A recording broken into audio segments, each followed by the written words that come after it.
Today we've put together a very special Spirit of Sylvian programme devoted to David Sylvian. Some of David's music is reissued this season, so Solar Records, Blemish and Manaphon, and Japan, Exercising Ghosts, the half-speed remaster. So I thought I'd reach out and ask David if he might be interested in speaking with us after 14 years of silence. And, well, right now, you're going to hear a very special audio diary recorded by David at his home in America. And I'm going to say that I don't think it matters what kind of relationship you have with David Sylvian. You might be a committed fan, you may be brand new to him, but I think you'll find David's thoughts and ideas about how he shapes his creative process really inspiring. This piece is different for us.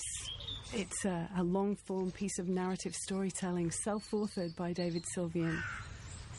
And, well, my instruction to you, wherever you are, is just allow this piece to unfold and listen. Hello, Marianne. This is David. Thank you for inviting me to appear on your radio show. I had to give it some thought as to whether it was the right thing to do, because I haven't spoken to the media for 14 years or so. Radio, television, certainly a lot longer, maybe.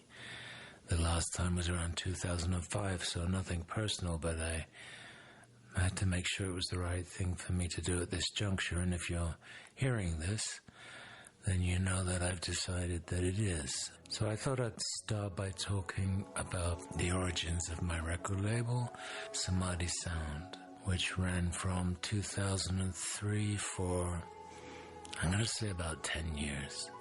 I was living in Sonoma, California, and I was working on a series of retrospectives and remixes for the Virgin label. This was just prior to us parting ways. So there was a lot of looking back over the catalogue to some degree. I mean, I was working on material that had been left incomplete, and this was my last opportunity to really have access to that material and complete it. Maybe I'm wrong, some kind of fool. And during this period in time, I made a move with my family to New Hampshire, where we lived in what used to be an ashram. So it was a rather large building. I'd say a 3-family home occupied by 4 people. So it was quite a spacious arrangement. There was a carriage house on the property, which I stripped down to an A-frame and had built into what was for me an ideal studio, an ideal working space. And somebody like me only gets to do this once in a lifetime. It was a really beautiful place in which to work. Standing firm on this stony ground.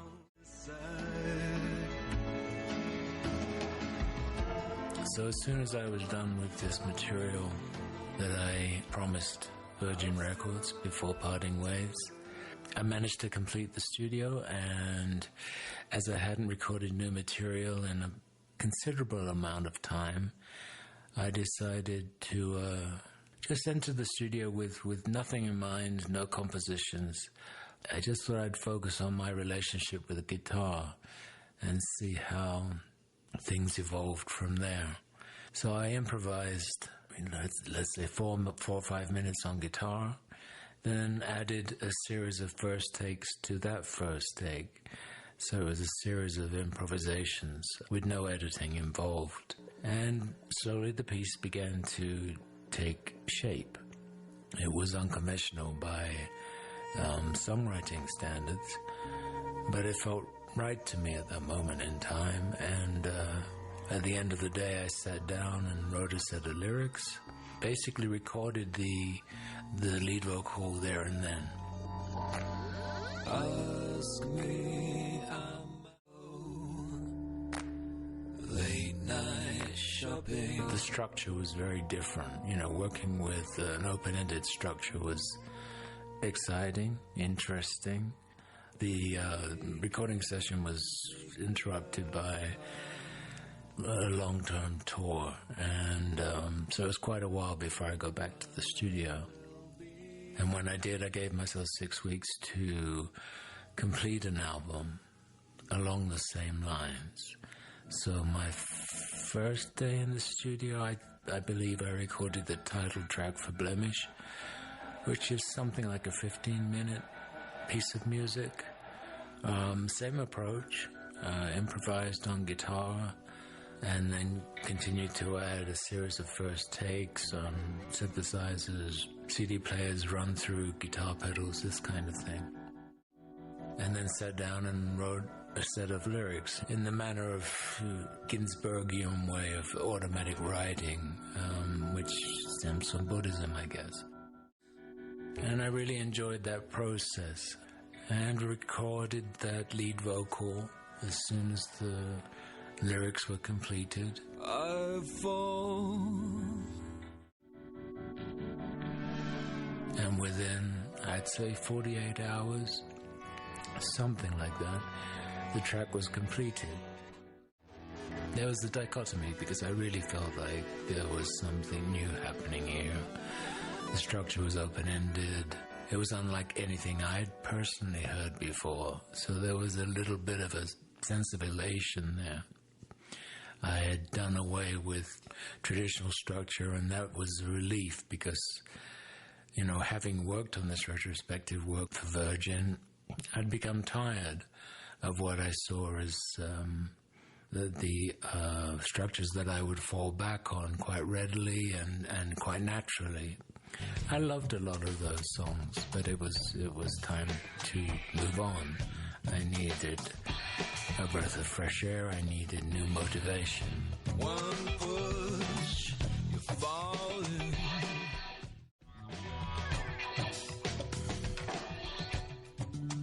Vocals. Okay.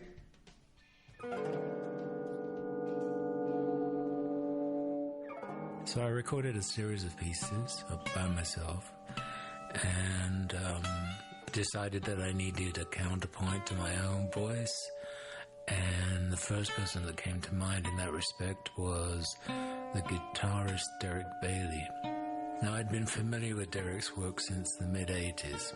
In fact, I'd considered working with him on the album Gone to Earth.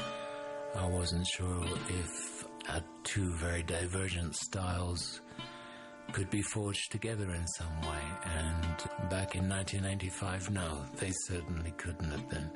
But in 2003, it seemed like a real possibility.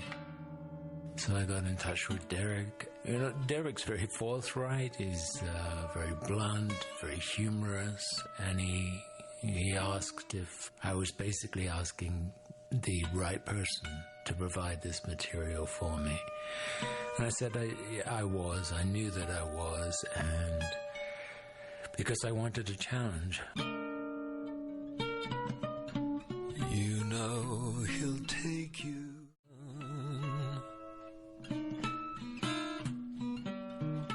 I wanted material that I had no idea how I'd respond to. He said, well, I can certainly provide you with that. So he recorded about an hour's worth of material in London, all improvised, of course. That is the nature of his work. Sent that to me, and I got 3 tracks out of that set that worked well. And this left me with one final track, which I'd written. I had a bass line, a rough guitar part, and I'd recorded the lead vocal. And I decided I wanted an electronic arrangement for the piece, something a little more radical. And fortuitously, just at that time, Christian Finez got in touch with me. He sent me a copy of his album Endless Summer and asked if I'd be interested in collaborating. So I sent him this track to see how he'd respond, to see if it worked for him. And about a week or two later, he returned the track to me with this absolutely beautiful, gorgeous electronic orchestration. It was really beautiful. And that kind of wrapped up the album for me. There is always sunshine.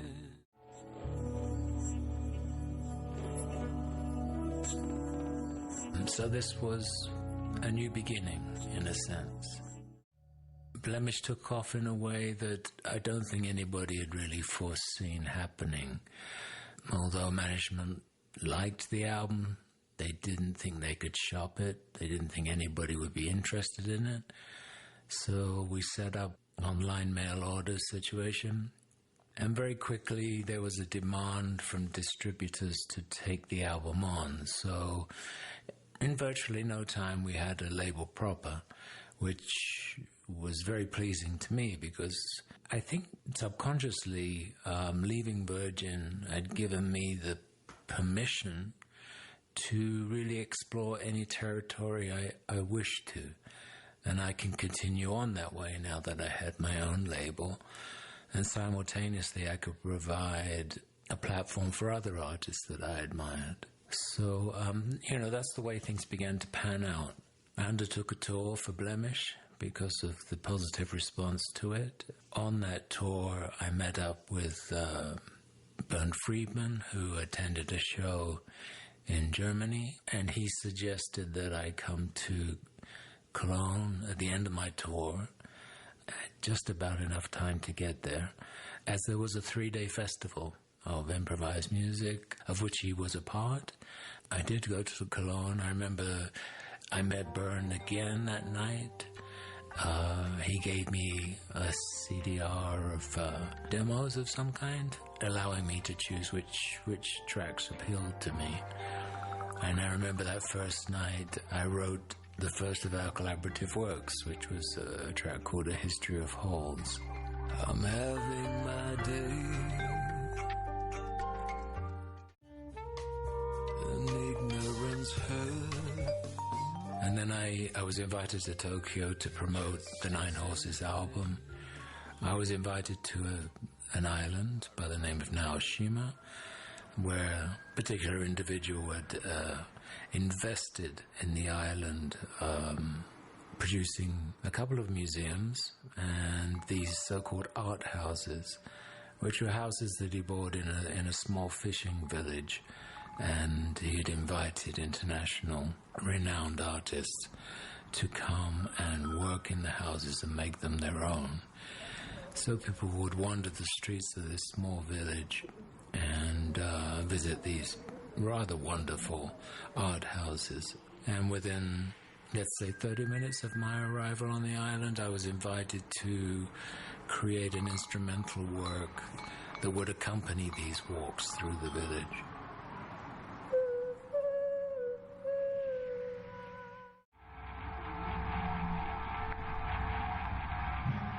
It was a productive time, possibly the most productive of my life, and I really did enjoy the process of running the label, creating a platform for other artists whose work couldn't find a home elsewhere, and working very closely with the designer Chris Bigg to create a visual element to the entire catalog. That was also another aspect of the work that gave me great pleasure, creating a visual identity for the label and so on. And that more or less brought the label to a close. There was one more recording that I did, again, mainly alone, but with the input, with the very essential input of the poet Franz Wright, who at that point was suffering from cancer. He came to a studio close by to where he was living in Boston and really committed to providing me with the spoken word, reading his own work. I stayed in touch with Franz for the remainder of his life, and he was a great inspiration to me. A really beautiful man and the most amazing poet. So that was the final work that I produced for Samadhi Sound, which went by the name of There's a Light That Enters Houses with No Other House in Sight, which is a line from one of Franz's poems. And so that brings us up to date in terms of what happened to the label and its conclusion.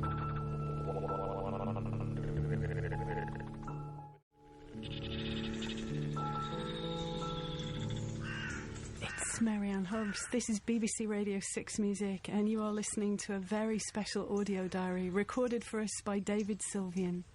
The first time he's broken his media silence in 14 years. The piece was self-authored by David and recorded for us at his home in America. If I break down, no make it up. Mostly real, they're selling out. For the money, I'm a brother, man, I bang it. We like yo, RPAP, Brody Cody, and my heart still bleeds like yo. You ask me how I feel about younger generations of artists working with samples of my material. I get to hear the material early on because I have to give it my permission for the use of the samples. If I hear something that I think is of interest, there's an original voice in there somewhere. Porcelu, for example, you can hear the sample used in a creative fashion, and so there is, an immediacy to allow them to use my work within the context of theirs.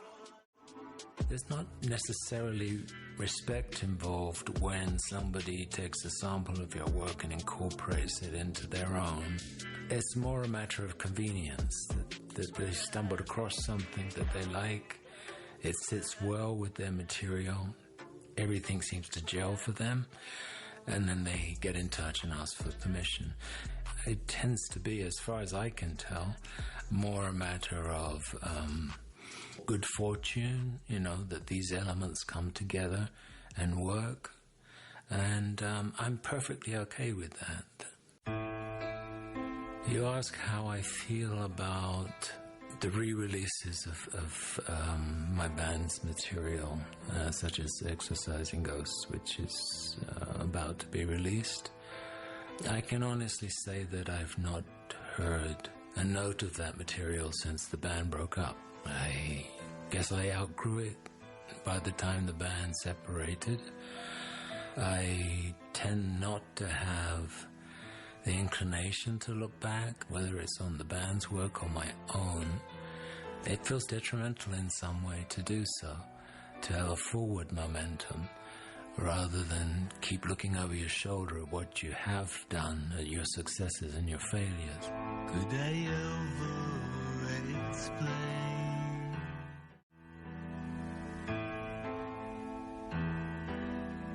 One does recall one's successes. I mean, I can tell you which albums I've produced that work in their entirety, and I can point out albums that have weak spots where I didn't do a particular song justice, and I felt it a failure on my part. And that knowledge never leaves you. You don't have to go back and revisit it and double check. Has that changed with time? There is an internal knowledge that is irrefutable. You know very well when you've produced an entire album that is fully realized, and you know when that's not the case.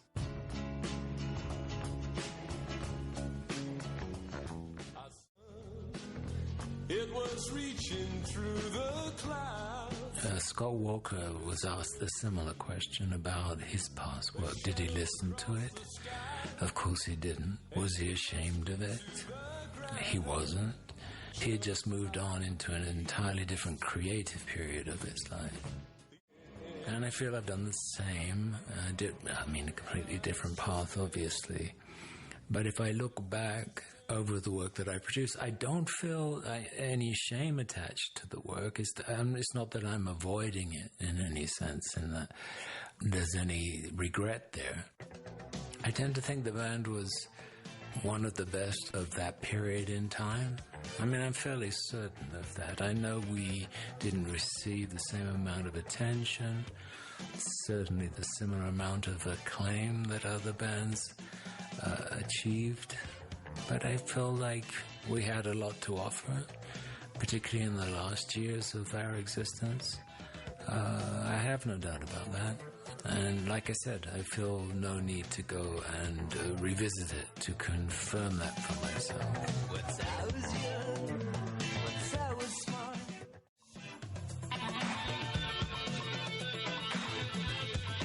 I've worked on audiovisual installations over the years. There's a through line in a way, because I'm involved in the visual element, often responsible for the original concept of the visual element, as well as the audio. So it's born of the same aesthetic, if you will. I've created the artwork for album covers going back as far as, say, or at least as far as Quiet Life. I've enjoyed that process. One tries to find the right image that works well with the music or works in contrast with what one finds when one listens to the audio. I've also produced photographic works. I recently published a book which was based on my road journeys through America. And I was using an iPhone while driving to capture these images. And the iPhone could not keep up with the speed of the vehicle. It would create these errors. And the errors were what interested me as much as the photographic element itself.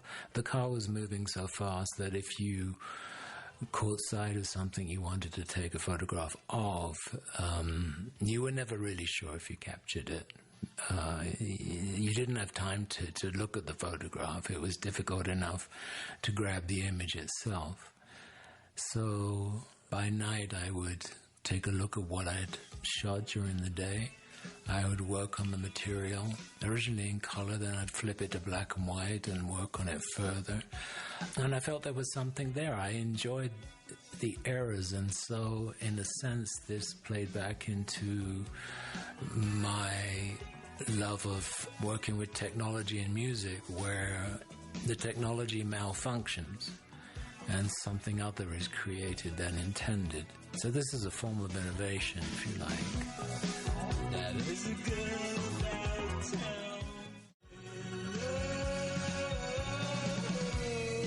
In the context of a band or working solo, you might have 4 bars, 16 bars you need to fill with material that is appropriate, relevant, and most people might turn to a guitarist and say, well, you go for it, And I was often not in that position, and I'm glad that I wasn't, because the process of trying to find what might work in that context produced material that was innovative in some sense. And in a sense, that was what made the recording process exciting, particularly if I'd written the material in its entirety before entering the studio. And it had been rehearsed, say, with the band, so we knew kind of where we were going with it. But there were just these moments where there was the unknown, and I wasn't always certain what I was going to place in these vacant spaces. I never wanted to be.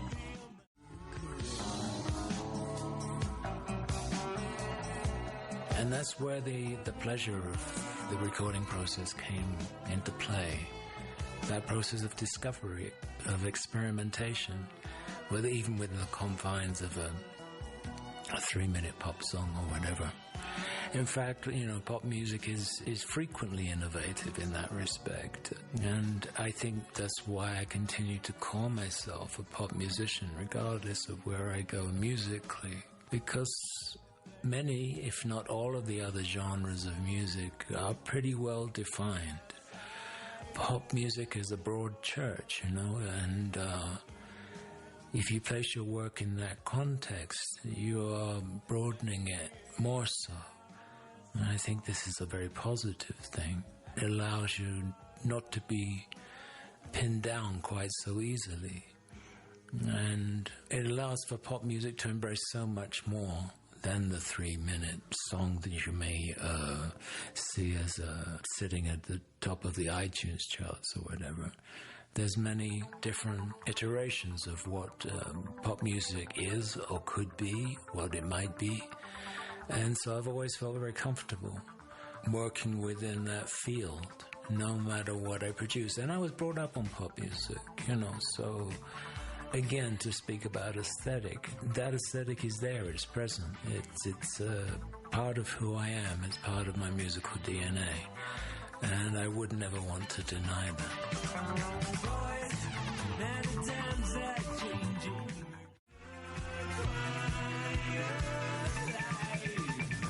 So, Marianne, I'm not going to listen back to what I've spoken to you about, because if I do, I know I'll delete it. This is inevitable. But I'm grateful that you asked me to be involved in your show. I apologize for what I'm sure is my mid-Atlantic accent. I've lived in America for 29 years.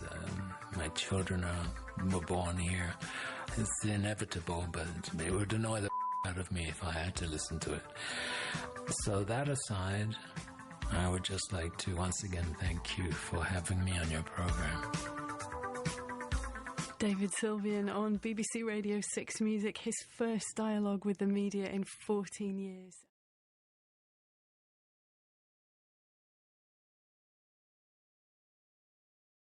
Revanschen, hörni.